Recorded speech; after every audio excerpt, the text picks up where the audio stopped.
ప్రభుత్వంలో టిడ్కో స్కీమ్ మొత్తం నాశనమైందని ఆరోపించారు మంత్రి నారాయణ. ఈ పథకానికి అర్థం పర్థం లేకుండా చేశారని ఆయన మండిపడ్డారు. ఇటీవల కురిసిన భారీ వర్షాలతో టిడ్కో ఇళ్ల పరిస్థితిని ఆయన ఎమ్మెల్యే శ్రవణ్ కుమార్తో కలిసి పరిశీలించారు. ప్రతి కుటుంబం సంతోషంగా ఉండాలనే లక్ష్యంతో తమ ప్రభుత్వం ఆనాడు ఇళ్లను నిర్మించిందని అన్నారు.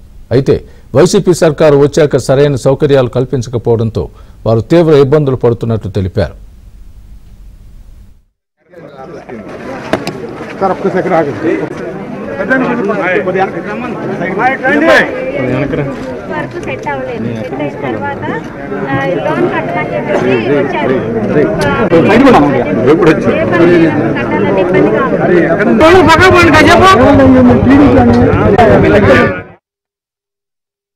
తెలుగుదేశం ప్రభుత్వంలో ఆ రోజుకి 3,13,832 గ్రౌండ్ అయినాయి. అయితే వైఎస్ఆర్సీపీ ప్రభుత్వం వచ్చి అసలు ఈ మొత్తాన్ని కంప్లీట్గా నాశనం చేసింది. ఎలా నాశనం చేసిందంటే 2019 అయిపోయేటప్పటికి 90 to 100% అయిన ఇళ్ళు 77,371 ఉన్నాయి.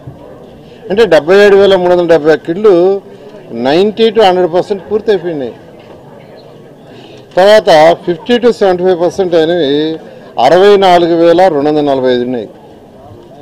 2019కి 25% నుంచి 50% అయినవి 49,325. ఒక 25% 10% అనేవి 1,22,000. అంటే అప్పటికే చాలా వరకు 100% అయినాయి, 90% అయినాయి, 80%, 70%. అయితే వైఎస్ఆర్సీ ప్రభుత్వం రావటం ఈ ఇళ్లనన్నింటినీ తగ్గించేసి 2,62,216 చేశారు.